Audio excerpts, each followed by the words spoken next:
Hello friends, welcome my YouTube channel Vyas Narayan Mishra. आज हम फिर डिस्कस कर रहे हैं इम्पोर्टेंट क्वेश्चन क्वांटम मैकेनिक्स के, जो कि नेट सेट से रिलेटेड बहुत ही इम्पोर्टेंट क्वेश्चन होते हैं। तो उसमें से पहला क्वेश्चन है कि जो बोर्न अप्रोक्सीमेशन है ये वैलिड कब होता है, किस केस पे वैलिड होता है। तो बोर्न अप्रोक्सीमेशन ये स्कैटरिंग थ्योरी में यूज होता है। स्कैटरिंग थ्योरी में बोर्न अप्रोक्सीमेशन का हम यूज करते हैं। इसमें फर्स्ट बोर्न अप्रोक्सीमेशन होता है, सेकंड बोर्न अप्रोक्सीमेशन होता है। इसमें से जब सबसे इंपॉर्टेंट होता है फर्स्ट बोर्न अप्रोक्सीमेशन। इसमें जो स्कैटरिंग वेवलेंथ होती है उसकी जो इंटेंसिटी होती है वो काफ़ी कम होती है स्कैटर्ड लाइट की, और जो इंसिडेंट वेव फंक्शन होता है, इंसिडेंट लाइट होती है, उसकी इंटेंसिटी ज़्यादा होती है। तो बोर्न अप्रोक्सीमेशन वैलिड कब है? तो जब total wave function is not generally different from incident wave function. मतलब incident wave function, incident wave की जो इंटेंसिटी है वो बहुत अधिक होती है, स्कैटर्ड वेवलेंथ की जो इंटेंसिटी है वो बहुत कम होती है। इसलिए जो टोटल वेव फंक्शन होता है वो इंसिडेंट वेव फंक्शन से बहुत ज़्यादा डिफरेंट नहीं होता, थोड़ा सा डिफरेंस होता है। बोर्न अप्रोक्सीमेशन ये नॉर्मली इस जो है तो ये स्कैटरिंग में यूज होता है। जब बोर्न अप्रोक्सीमेशन फेल हो जाता है तब फिर हम दूसरे मेथड का यूज करते हैं। नेक्स्ट क्वेश्चन है कि बोर्न अप्रोक्सीमेशन के थ्रू जो हम कूलॉम पोटेंशियल का यूज करते हैं, कूलॉम पोटेंशियल का यूज करते हैं, तो इसमें जो स्कैटरिंग क्रॉस सेक्शन है ये जो है किसके प्रोपोर्शनल होता है। तो आप जानते हैं कि जब हम स्कैटरिंग क्रॉस सेक्शन देखते हैं तो ये किसके प्रोपोर्शनल होता है। ये इसके 4 ऑप्शन हैं, इसके आप सही आंसर बताएं। इसका सही आंसर है कोसेक 4 थीटा अपॉन 2 के ये प्रोपोर्शनल होता है, डायरेक्टली प्रोपोर्शनल होता है स्कैटरिंग क्रॉस सेक्शन। लेकिन ध्यान रखना है ये सिर्फ कूलॉम पोटेंशियल के लिए ही सही है बोर्न अप्रोक्सीमेशन में।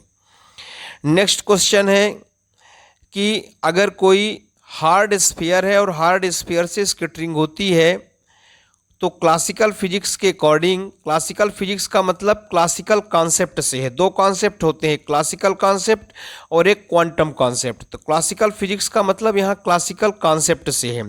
तो क्लासिकल कॉन्सेप्ट के अकॉर्डिंग जब हार्ड स्फीयर से स्कैटरिंग होती है तो जो डिफरेंशियल स्कैटरिंग क्रॉस सेक्शन है वो कैसे एक्सप्लेन किया जाता है, उसका फार्मूला क्या होता है। तो ये 4 ऑप्शन दिए हुए हैं, इसका सही आंसर आप बताएं।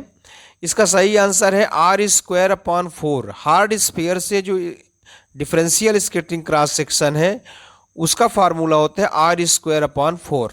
नेक्स्ट क्वेश्चन है पार्टिकल जिसकी स्पिन 0 होती है वो किसके द्वारा एक्सप्लेन होता है। तो 0 स्पिन का मतलब होता है बोसान।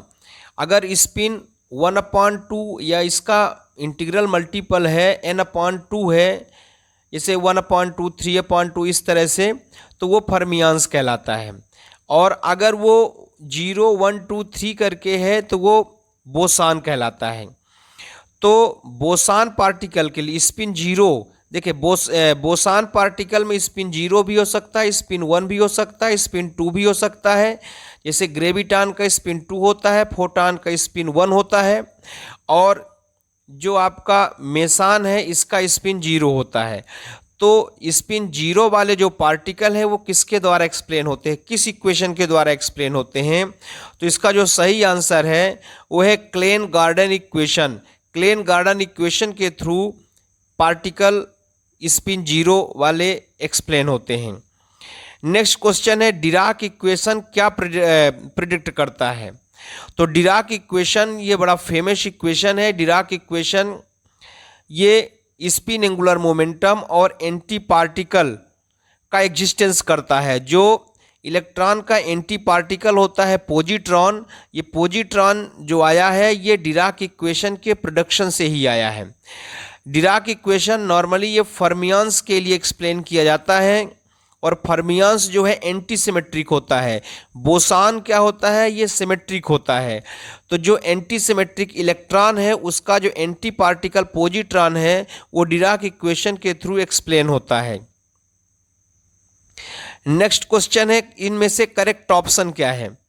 तो जो पेयर क्रिएशन है और एनिलिशन है ये रिलेटिविस्टिक क्वांटम मैकेनिक्स में अलाउड होता है, ये इसका करेक्ट ऑप्शन है। जो एनिलिशन और क्रिएशन है ये रिलेटिविस्टिक क्वांटम मैकेनिक्स में भी अलाउड होता है। फिर इसमें बाकी ऑप्शन ये सही नहीं है। नेक्स्ट क्वेश्चन है, डिराक इक्वेशन कैसा इक्वेशन है, टाइम इंडिपेंडेंट है कि टाइम डिपेंडेंट है। तो जो डिराक इक्वेशन है ये टाइम डिपेंडेंट इक्वेशन है, इसीलिए आप क्वेश्चन नंबर 6 में देखिए, इसमें जो लिखा है करेक्ट ऑप्शन, तो करेक्ट ऑप्शन में Dirac equation is time independent है, ये पार्ट जो है इनकरेक्ट है। क्यों? क्योंकि जो डिराक इक्वेशन है वो टाइम डिपेंडेंट इक्वेशन होता है। फिर नेक्स्ट क्वेश्चन है, क्लेन गार्डन इक्वेशन कैसा इक्वेशन होता है। तो जो क्लेन गार्डन इक्वेशन है ये भी जो है टाइम डिपेंडेंट इक्वेशन होता है।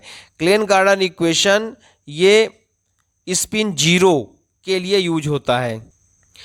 डिराक थ्योरी के थ्रू एंगुलर मोमेंटम कांस्टेंट नहीं होता। Angular momentum is not a constant of motion.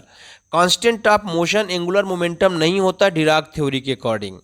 Dirac theory के अकॉर्डिंग जो निगेटिव एनर्जी का एक अनऑक्यूपाइड स्टेट होता है, तो जो ये एंटी पार्टिकल है ये निगेटिव एनर्जी का एक अनऑक्यूपाइड स्टेट होता है। तो इस तरह से फ्रेंड्स हमने आपको इम्पोर्टेंट 8 क्वेश्चन एक्सप्लेन किए। आप हमारे चैनल को सब्सक्राइब करें, लाइक करें, शेयर करें। कोई प्रॉब्लम हो तो कमेंट करें। Thank you very much.